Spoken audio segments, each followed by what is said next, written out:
Eu não sei se aqui alguns de nós já questionaram ou se já se perguntaram alguma vez por causa ou acerca da permissão de Deus. Quem já ouviu falar em permissão de Deus? Ou quem já se questionou acerca da permissão de Deus? Ninguém aqui? Está tudo muito frouxo. E da vontade de Deus? Já alguém ouviu falar? Hoje eu quero falar sobre a vontade de Deus e a permissão de Deus. Talvez alguns de nós estão a viver a vontade de Deus e alguns de nós também, do outro lado, a viver aquilo que é a permissão de Deus. E talvez o seu conceito de permissão de Deus vá mudar um pouco hoje. Porque nós vamos ver aqui alguns exemplos na palavra em relação à vontade de Deus e à permissão de Deus. No fundo eu estou a trazer uma ideia, um conceito, e não propriamente uma explicação de um texto só, mas de vários textos que nós podemos entender isso acerca de Deus e que Deus tem para nós. Eu acredito que todos que estão aqui e que seguem Jesus, que querem fazer a vontade de Jesus, desejam chegar a essa realidade de andar e de fazer a vontade de Deus, de viver a vontade de Deus para a sua vida. E eu também quero viver a vontade de Deus para a minha vida, só que existe a outra realidade, que é aquilo que Deus permite, mas que talvez não seja aquilo que é a vontade de Deus, mas sim uma permissão. E para nós entendermos isto, o primeiro texto que eu quero abordar com os irmãos é a criação. Os irmãos conhecem o relato da criação, que Deus criou a terra e em 6 dias e ao 7º descansou. E é muito importante nós estudarmos a criação, porque existem várias revelações, várias coisas que nós aprendemos em relação a nós próprios, em relação à nossa realidade. E há 3 coisas que eu tenho falado muitas vezes em relação à criação, que nós aprendemos, que é do 1º ao 7º dia nós vemos ali tempo, não é? Deus está já a traduzir alguma coisa, já nos está a ensinar alguma coisa através da criação. Então existe um tempo do 1º ao 7º dia, nós aprendemos isso em relação a Deus. Quando Deus está a criar, Ele está também a passar para nós uma mensagem. E dentro desse tempo, nós vemos que Deus foi fazendo a terra. E a isso chamamos de processo. Então, dentro do tempo, existe o processo em que Deus vai trabalhando a terra, vai formando a terra para colocar lá o homem. E quando está tudo criado, Ele coloca lá o homem e a Bíblia diz o quê? Viu Deus que era muito bom. Nós vemos que durante esse relato, Deus fala, no final do 1º dia é bom, até ao 6º. E no 7º Ele diz que é muito bom. Então nós vemos que durante esse tempo e esse processo chegou ao resultado, que era aquilo que era a vontade de Deus. E quando nós entendemos estes 3 aspectos acerca da criação, nós entendemos também como Deus pensa e como Deus transmite isso ao homem. E que se você for avaliar, você está sempre, constantemente, tudo que você faz está debaixo de um tempo. E dentro desse tempo você passa por um processo. E esse processo vai levar a um resultado. Então é necessário entendermos isto para entendermos algo precioso acerca de Deus para nós homens. Que muitas vezes nós queremos o resultado, mas nós não estamos dispostos a passar pelo tempo e o processo em que Deus está a construir o muito bom. E que Deus está a trazer detalhes muitas vezes à nossa vida. E nós chegamos à parte em que o bom é nos apresentado e nós queremos o bom e não esperamos e não andamos no processo até chegar realmente ao resultado que Deus quer. E quando nós optamos pelo bom, nós estamos a ir pela permissão de Deus. e não para o resultado final que Deus quer gerar na vida de cada um de nós e da igreja. E nós aprendemos isso na criação. E também nós vemos que a vontade de Deus em relação ao homem, Ele pegou no homem, formou o homem e colocou dentro do jardim para guardar e lavrar a terra. E nós vemos que Deus deu uma ordem e que, tirando aquela ordem que Deus disse para não fazer, tudo era permitido ao homem. E a vontade de Deus foi, ao colocar lá o homem, então, que ele trabalhasse a terra e guardasse o jardim. E vivesse dentro do jardim, de acordo com aquilo que Deus estabeleceu, de acordo com aquilo que Deus disse para eles fazerem, para dominar a terra, para conquistar, para governar. Só que esta era a vontade de Deus. Até que a proposta e a tentação chegou e passámos então a viver debaixo da permissão de Deus. A terra passa a ser amaldiçoada por causa de Adão. E a vontade de Deus para o homem cessou naquele momento e o homem passou a viver debaixo da permissividade de Deus. E o homem teve a opção de escolha e deixou-se levar pelo engano e viveu a partir daí até os dias de hoje debaixo da permissão de Deus. Nós vivemos debaixo da permissão de Deus. Porém, quando nós ouvimos falar de Jesus, nós passamos a ouvir falar de uma coisa chamada promessa. Nós passamos a ouvir falar de uma coisa chamada salvação. E essa salvação, essa promessa, esse plano é para que o homem volte à vontade de Deus.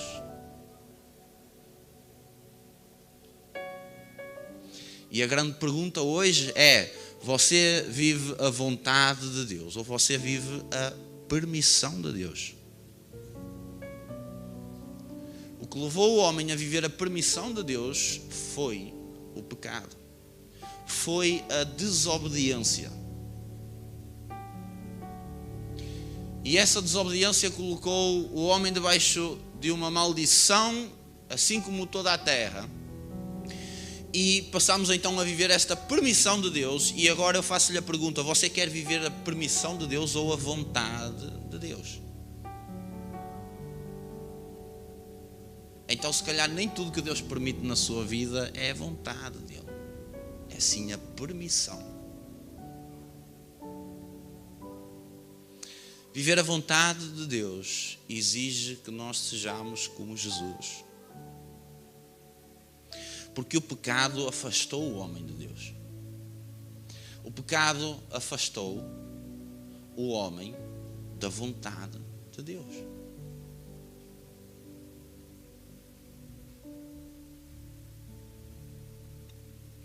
Nós vemos em 1 Samuel, que no capítulo 8, o relato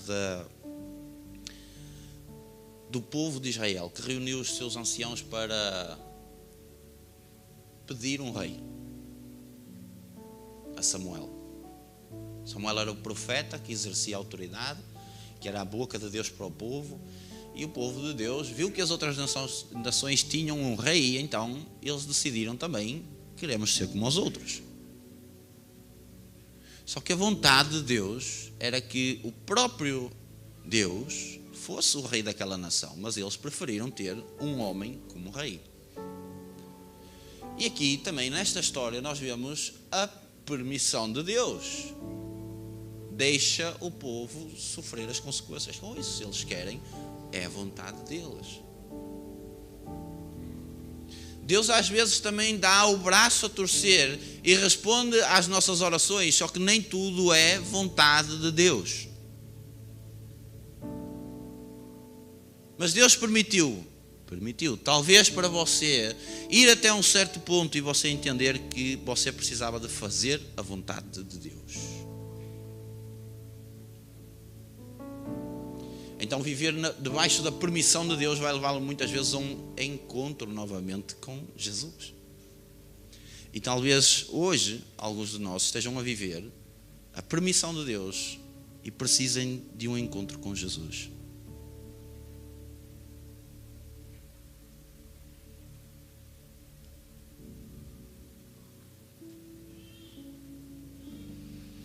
Então, nós vemos novamente no relato da criação, na vontade de Deus, o homem depende da providência de Deus, depende daquilo que Deus ordena e tem comunhão com Deus. Porém, debaixo da permissão, o homem passa a andar debaixo da sua própria orientação, debaixo da sua própria vontade e a colher os frutos daquilo que ele está a plantar, que é o seu próprio interesse, a sua própria vontade. Ou seja, a permissão de Deus vai tirar Deus do foco e vai colocar-me a mim à frente da minha própria vida.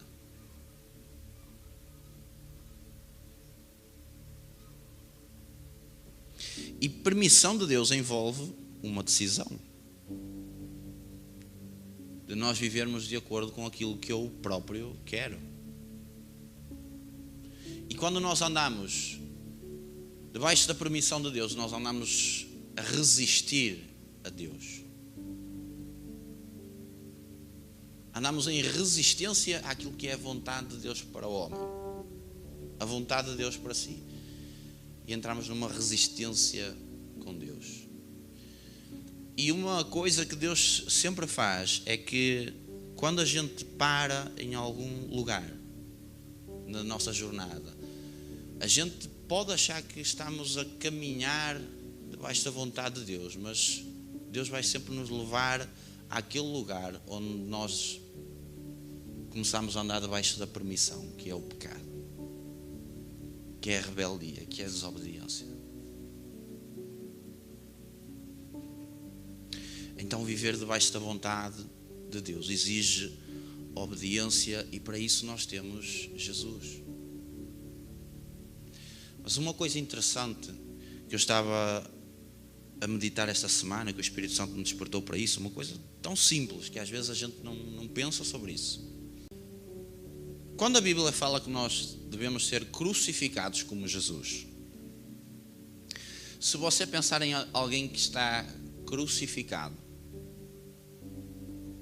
a pessoa está com as mãos presas e com os pés presos. Ou seja, a pessoa não tem como manipular.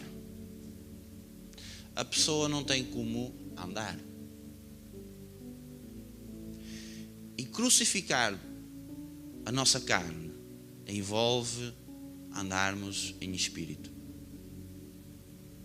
Deixarmos as obras da carne, as obras do pecado, as obras que nos levaram à permissão de Deus, para vivermos uma vida crucificados como Jesus, para vivermos a vontade de Deus aqui na terra.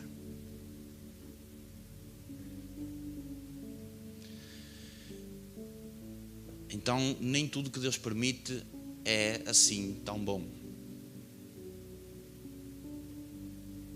Deus quer fazer a sua vontade na igreja e na sua vida. Amém?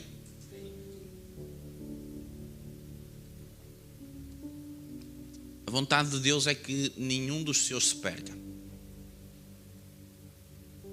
E hoje, talvez alguns dos irmãos precisem desta palavra para vocês voltarem à vontade de Deus. Aquilo que é a essência de Deus, aquilo que é a mente de Deus.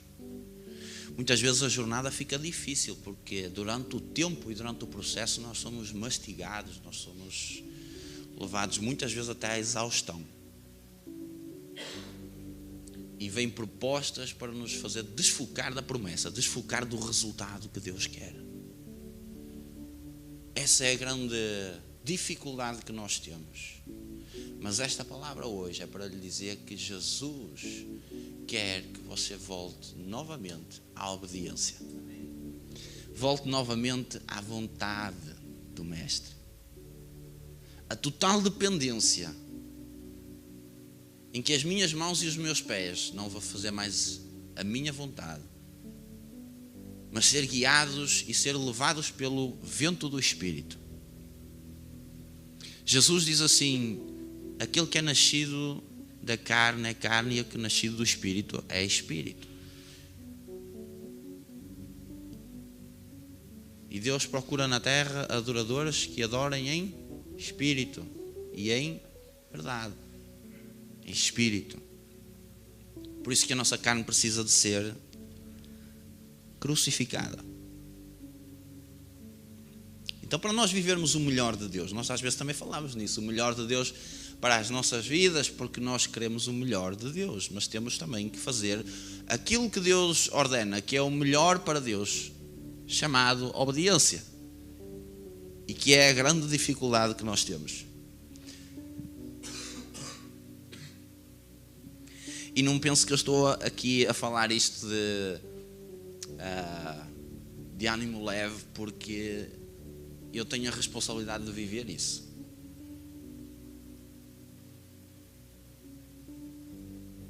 Você não está sozinho nessa jornada e eu sei que também não estou sozinho nessa jornada. É realmente difícil, mas existe uma coisa, Pastor Carmelo, que tem tocado o meu coração e a igreja tornou-se muito individual. As igrejas, os irmãos começaram a tornar-se isolados uns dos outros. E quando nós partimos para a palavra, nós vamos ver que Jesus disse assim, ide, fala no plural, e diz assim, expulsai os demónios, fala no plural, curai os enfermos, fala no plural. O apóstolo Paulo escreve a carta aos Efésios, no capítulo 6, fala sobre a armadura de Deus, e diz assim, revesti-vos da armadura de Deus. Igreja não é algo individual, é algo extremamente coletivo. Até porque, quando Jesus dá aquele exemplo de alguém que quer ofertar e diz assim, deixa a oferta aí, primeiro vai reconciliar-te com o teu irmão.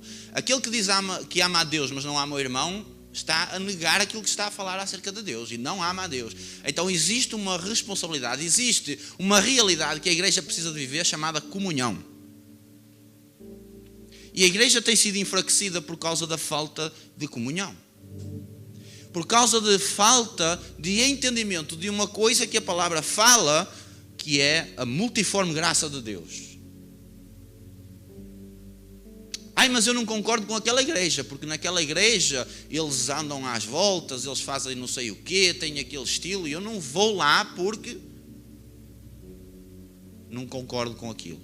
Mas lá tem povo de Deus. Lá tem irmãos que, quem sabe, precisam de viver em comunhão consigo. E aqui, ou noutro lugar qualquer, tem irmãos que precisam de viver em comunhão com os outros irmãos. Nós temos que expandir a nossa mente do reino. Nós não podemos viver encaixotados. Estamos a limitar muito Deus. E quando o apóstolo Paulo fala sobre a armadura de Jesus, a armadura de Deus para o cristão, fala no plural e fala nas hostes espirituais da maldade, para nós combatermos essas hostes espirituais. E eu estava estes dias a pensar, porque Deus tem-me levado forçado a experiências no mundo espiritual para eu entender o mundo espiritual.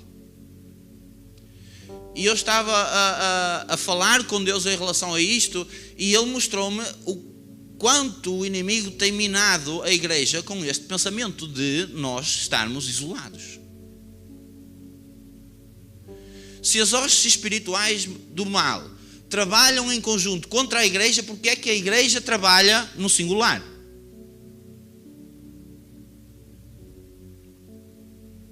Se a igreja se juntar e começar a batalhar e a trabalhar, as portas do inferno não prevalecerão contra a igreja.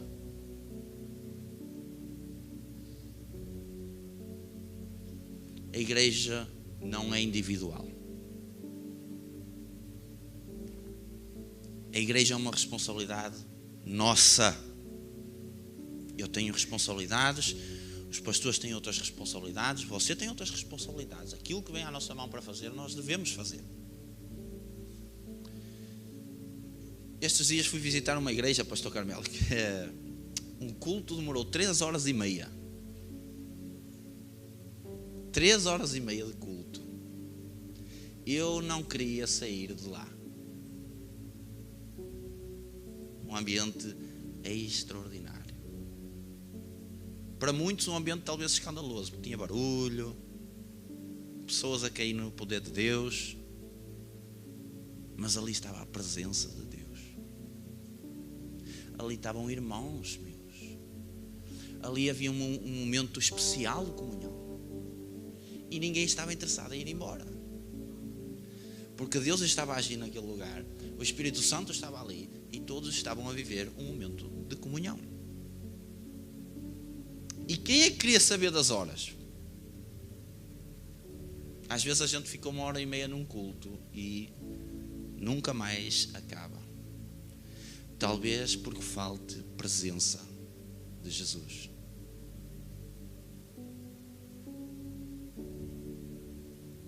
Talvez porque falta a presença de Jesus na igreja.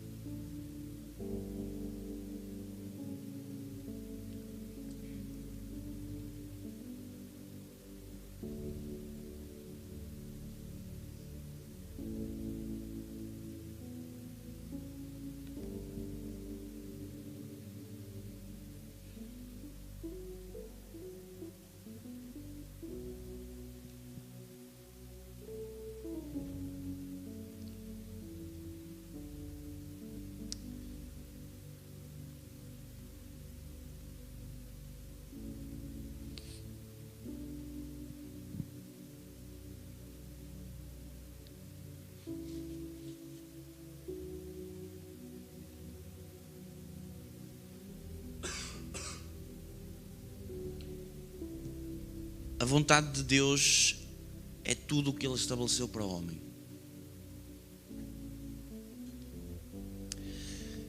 E a permissão de Deus é tudo o que o homem quer estabelecer por si mesmo, conforme a sua própria vontade. Isso é a permissão de Deus. E para terminar, eu quero fazer aqui um paralelo entre Gênesis capítulo 15 e Atos capítulo 1, versículo 4 e 8. Que nós vemos que Deus forma o homem e coloca o homem dentro do jardim e dá uma ordem ao homem. E nós vemos aqui que Deus está a colocar o homem num espaço geográfico dentro do jardim e que lhe deu uma ordem. E eu quero fazer um paralelo aqui em relação a esta situação em que o homem desobedece a Deus e é expulso do jardim, com Atos capítulo 1, versículo 4 e 8, em que Jesus, ao ascender aos céus, diz assim aos discípulos para ficarem em Jerusalém e aguardarem a promessa. Um espaço geográfico e uma ordem. Essas duas coisas estão em sintonia nestas passagens. Um espaço geográfico e uma ordem. Só que em Gênesis nós vemos quando Adão desobedece, ele passa a viver a permissão de Deus. E nós vemos que os discípulos obedeceram a Jesus, ficaram no espaço geográfico que lhes foi ordenado, aguardando a promessa do Espírito Santo, e obedeceram àquela ordem, e aconteceu um resultado que dá frutos até hoje, porque fizeram a vontade de Deus, porque fizeram a vontade de Jesus, porque obedeceram. Então a obediência a Jesus trouxe fruto de eternidade para nós hoje. E Jesus quer que nós sejamos a realidade dele hoje aqui na terra. Vivermos a vontade de Deus, só que só vai ser possível obedecendo a Jesus. crucificando a carne e deixando o Espírito manifestar cada vez mais na nossa vida, cada vez mais na igreja.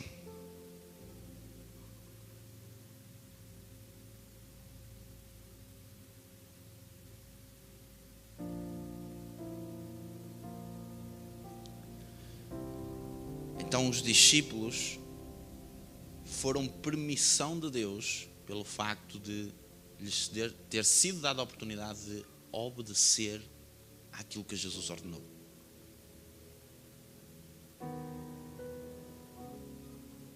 Jesus disse: fiquem aqui até que a promessa venha sobre vós. E na nossa vida, muitas vezes, mesmo num espaço geográfico, porque eu tenho aprendido isto, Deus não nos criou de forma aleatória. Ele sabe onde é que a gente mora, Ele sabe quem é a nossa família, Ele sabe as pessoas com quem a gente lida diariamente.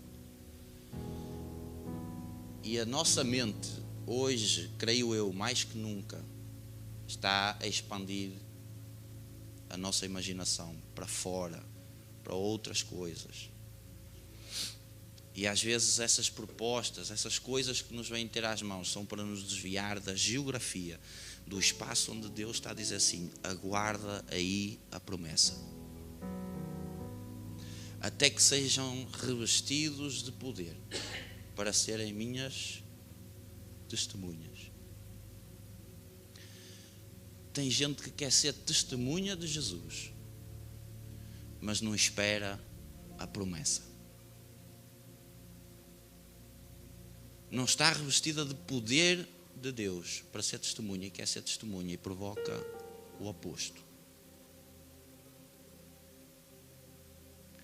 E por isso é que a igreja tem um déficit muito grande, porque não tem olhado para a promessa.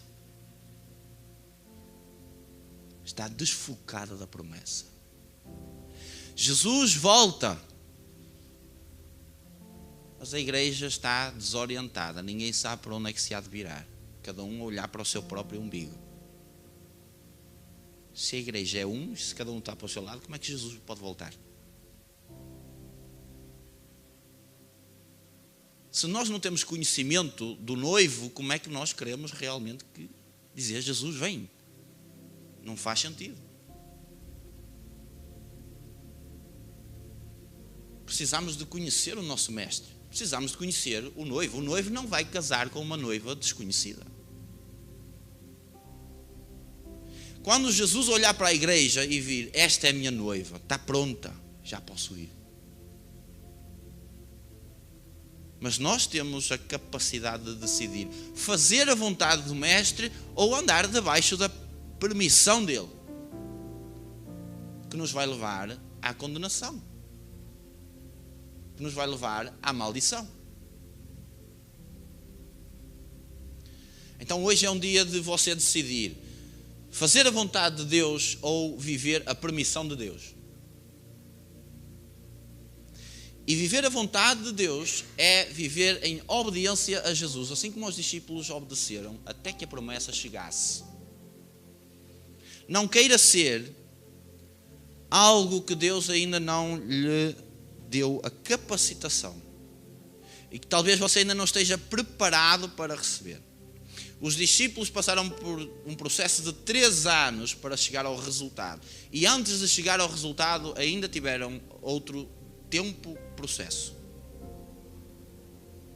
Jesus ascendeu aos céus e eles ficaram lá a aguardar em Jerusalém conforme a ordem, mais tempo e mais processo, até serem revestidos de poder, até serem batizados com o Espírito e então ser testemunha de Jesus em Jerusalém, na Judeia e os confins da terra.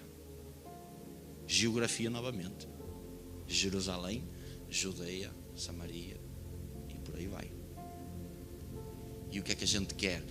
Qual é a tática que o inimigo usa? É chegar ao meio do nosso processo e dizer: anda para cá, olha, tenho aqui uma coisa que tu vais gostar, tenho aqui uma proposta que parece bom. E vem propostas para nos desfocar da promessa. E depois nós não vamos ser testemunhos que deveríamos ser. Porque faltou aguardar a promessa, faltou a visão, faltou edificar a casa sobre a rocha.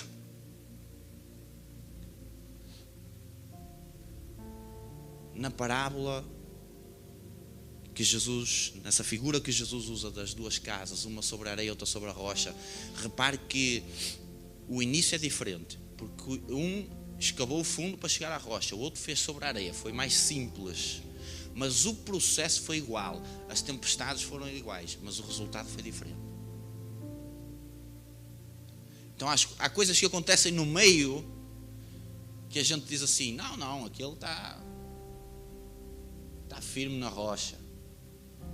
Não, eu estou firme na rocha, porque eu estou a aguentar aqui esta tempestade.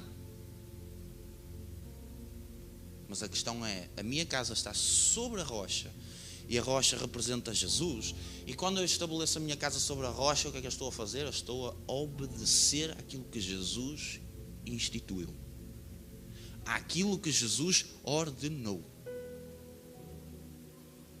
Só que nós queremos ser igreja, nós queremos fazer, nós queremos executar tudo, queremos um resultado sem passar pelo processo,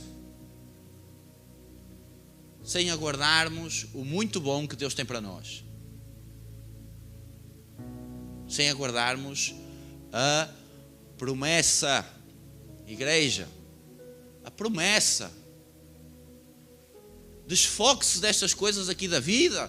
Quando nós focamos na promessa de eternidade, as coisas aqui na terra fluem. Elas vão ter que fluir, porque o nosso foco é a eternidade. É aquilo que Jesus prometeu. E ele diz, focai primeiro, buscai primeiro o quê? O reino. Porquê? Promessa, foco. Para chegar ao fim. Senão, o que é que adianta? Passei tanta coisa, fiz tanta coisa, mas não vou chegar ao fim. O intuito da salvação de Jesus é que você viva uma jornada com Jesus até chegar à promessa.